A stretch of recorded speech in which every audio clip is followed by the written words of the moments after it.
ఆవిగని పేరుతో ప్రజలను మోసం చేయడానికి జగన్మోహన్ రెడ్డి ప్రయత్నం చేస్తున్నారని టీడీపీ జిల్లా అధ్యక్షులు పిల్లి మాణిక్యరావు పేర్కొన్నారు. ఈ సందర్భంగా జిల్లా తెలుగుదేశం పార్టీ కార్యాలయంలో ఏర్పాటు చేసిన మీడియా సమావేశంలో ఆయన మాట్లాడుతూ సిద్ధాంతం నిబద్ధత లేని పార్టీ వైసీపీ పార్టీ అని అన్నారు. మాజీ ముఖ్యమంత్రిగా పనిచేసిన జగన్మోహన్ రెడ్డి బాధ్యత లేకుండా మాట్లాడుతున్నారని మండిపడ్డారు. జగన్మోహన్ రెడ్డికి రాజ్యాంగం పట్ల గౌరవం లేదని అన్నారు. రాష్ట్రం నడిబొట్టున రాజధాని ఉంటే బాగుంటుందని అమరావతిని రాజధానిగా చంద్రబాబు నాయుడు ప్రకటించారని చెప్పారు.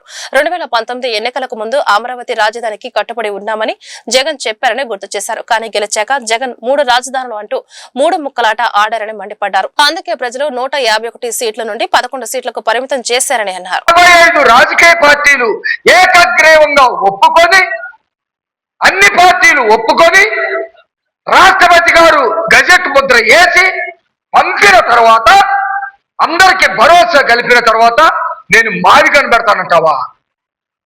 నీకు ఇష్టం వచ్చిన పదాన్ని రాజ్యాంగంలో చట్టబద్ధత కల్పించబడినటువంటి పదంతో పోటీ పెడతావా?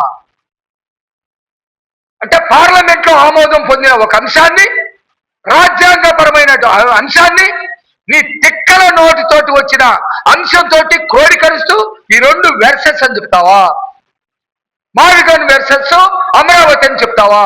ఎంత ధైర్యం! నేను చెప్తా ఉన్నా, మీరందరూ రాష్ట్రంలో ఉన్న ప్రజలందరూ గమనించండి. చాలా మంది చాలా పార్టీలో ఉంటారు. ఎన్నికలప్పుడు మాత్రమే ఏ పార్టీకి సంబంధించినటువంటి వ్యక్తి వీడు ఎవరికి ఓట్లేస్తాడు అంతవరకే. ఆ తర్వాత ఆంధ్రప్రదేశ్ లో ఉన్న 5 కోట్ల జనాభా ఆంధ్రప్రదేశ్ సంపద. దానిలో మహిళలు కానీ, పురుషులు కానీ, విద్యార్థులు కానీ, యువత కానీ, ఇది ఆంధ్రప్రదేశ్ సంపద. ఈ సంపదతోటే జ్ఞాన సంపద అవ్వచ్చు, ఆర్థిక సంపద అవ్వచ్చు, మేధో సంపద అవ్వచ్చు, ఎటువంటి రకాల వనరుల సంపద అవ్వచ్చు, ఏవైనా ఇవి ఆంధ్రప్రదేశ్ కు సంబంధించింది. ఇంత సంపదని కూడగట్టి అభివృద్ధి పదంలో రాష్ట్రాన్ని నడిపిస్తూ, సంక్షేమాన్ని సక్రమంగా నడిపిస్తూ, యువతలో ఒక భరోసాని కల్పిస్తూ, వ్యవస్థల మొత్తాన్ని ఒక గాడిలోకి తీసుకొచ్చి చట్టబద్ధత చేస్తే పిచ్చి కోతలు కోస్తా ఉంటావా? రాజ్యాంగం మీద అవహేళన చేస్తా ఉంటావా? పార్లమెంటు నిర్ణయాన్ని గేలి చేస్తా ఉంటావా? కాబట్టి ఈ విషయంలో మేము చాలా క్లియర్ గా ఉన్నాం. రాజ్యాంగ వ్యతిరేకంగా మాట్లాడుతున్న జగన్మోహన్ రెడ్డి మీద చర్యలు తీసుకోవాలని కేంద్ర ప్రభుత్వాన్ని మేము కోరుతా ఉన్నాము.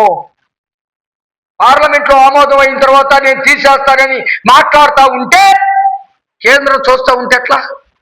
రేపొద్దున ఇంకొకటి వచ్చేసి నేను ఢిల్లీ రాజధాని మార్చేస్తానని అంటే సరిపోయిద్దా?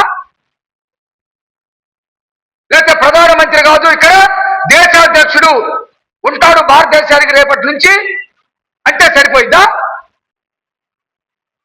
రాజ్యాంగం మీద మాట్లాడొచ్చా? ఆనాటి చట్టాల మీద వ్యవస్థల మీద చేయొచ్చా?